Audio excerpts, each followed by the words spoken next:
Melissa and Aaron here for True Stream Media. Hi, everybody. Hey guys, in my spare time I actually write for the Daily Sheeple, which is a really awesome alternative media website.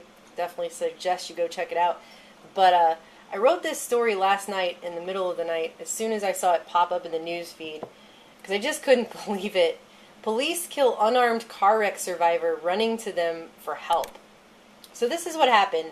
A 24-year-old former college football player wrecked his car so badly in Charlotte, North Carolina that he had to climb out the back window of his car, and he took off running for the nearest house he could find. And the woman there was home alone, and so her reaction was to slam the door in his face, hit her panic alarm, and dial 911. And that speaks to the fear in society, although, she had the right to do that. But it definitely speaks to the fear that is permeated our society. But what happened next, I don't think is in any way justifiable whatsoever. The cops showed up to the scene, and the man, Jonathan Farrell, took off running for them because he was probably in shock. He'd just been in a horrible car wreck. And the first officer reacted by pulling out his stun gun, but it malfunctioned. So another officer reacted by pulling out his actual gun and opening fire. And the victim was hit multiple times and died in the street. And what a shame, because he was going there to get help. Who knows, maybe somebody could have been trapped in the car. Maybe he didn't know where he was. He was definitely feeling desperate. And instead, he lost his life because he went to the police for help. That unfortunately should be a warning in today's modern society. This is what's going on. The police used to be the people that you ran for help. But now they're like the last people you'd want to call. And the ACLU is actually doing a whole investigation right now. It's ongoing, of the militarization of police in America. And as you see, towns don't need tanks. And they talk about how American neighborhoods are increasingly being policed by cops armed with the weapons and tactics of war, and that federal funding in the billions of dollars has allowed state and local departments to gain access to weapons and tactics created for overseas combat theaters. So this is what's going on. And they cite several examples. I'm not going to read all of these. But in North Dakota, police officers borrowed a Predator drone from Homeland Security. Oh yeah, Homeland Security owns many Predator drones. And they borrowed it to arrest a family who refused to return 6 cows that wandered onto their field. Here's another story where, confused after throwing a deafening and blinding flashbang into a home, police mistakenly shot and killed a sleeping 7-year-old. Down here it says that a Colorado town was shut down for 4 hours because a SWAT team was looking for a man who had stolen a bicycle from a Walmart. That's what's going on. They're responding to this with these SWAT teams. And the Cato Institute has actually done a whole study on botched paramilitary raids in this country. And look at all these dots of raids on innocent suspects and deaths of police officers and nonviolent offenders and innocent people. All the pink ones are innocent. Here's what's going on. There are 40,000, some estimates say, 40,000 of these paramilitary SWAT raids on people's houses in a year. And these raids, it's mostly nonviolent drug offenses that are happening. And even here, the ACLU talks about how an Iraq war veteran was shot 60 times by the SWAT raid. And I don't care how many drugs the guy was doing. I don't care if he was doing every drug known to man simultaneously.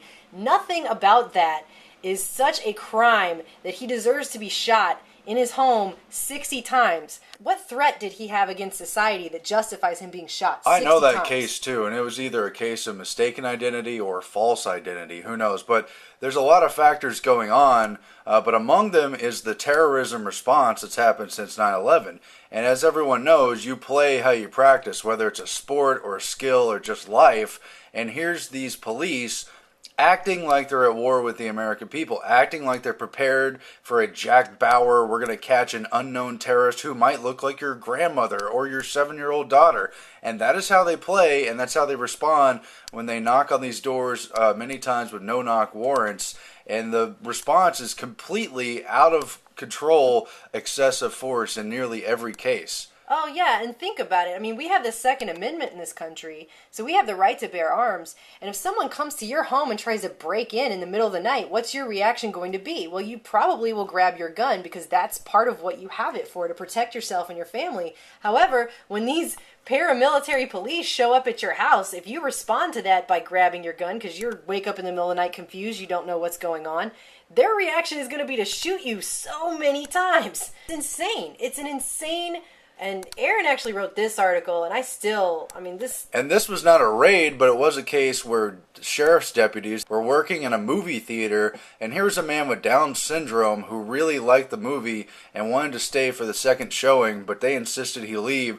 And the altercation ended with them suffocating him in handcuffs rather than just giving the man some space to calm down. We all have our quirks, and certainly people with Down syndrome are some of the most difficult to deal with when they're upset. It's just one more case of... is to choke him to death? I mean, this is...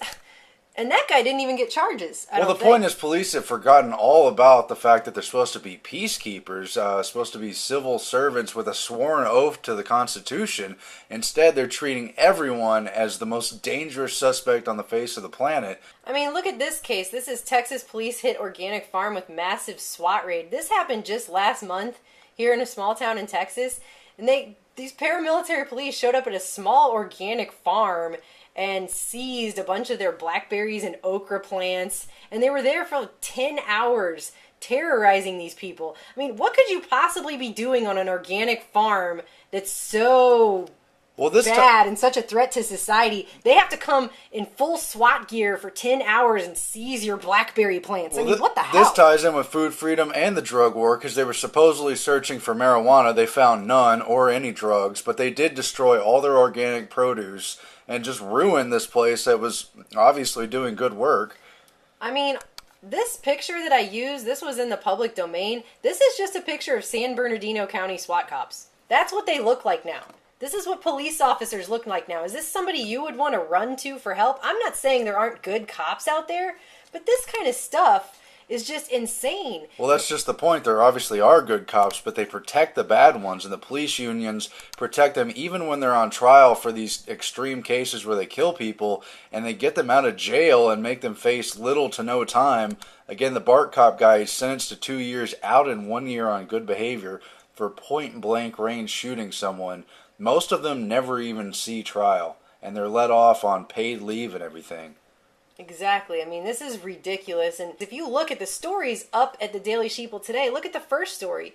Oops, sorry, NYPD cops shoot 2 innocent bystanders instead of perp. Then you have my story. Then you have FBI warns terrorists to attack fuel storage plants inside U.S. Then you have public school. This was actually another one of my stories. Public school made kid imagine herself dying in the Twin Towers on 9/11. That's the kind of indoctrination that's going on into our schools. We are all being immersed and indoctrinated into a total fear-based society. This doesn't speak to the sheeple. This speaks to the fact that on alternative news websites, they're actually trying to show you this is what's going on.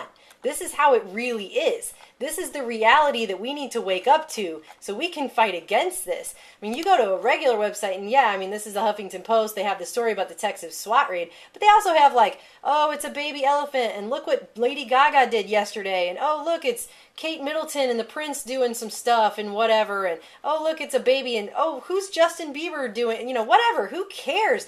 This is what's actually going on. This is the world that we live in. This is the stuff that's happening, and people need to wake up to it so we can actually take our country back. Yeah, and it's the effect of federalized money and centralized power. It's very dangerous, very destructive. I think we should sign off right there for TruthStreamMedia.com. Towns don't need tanks.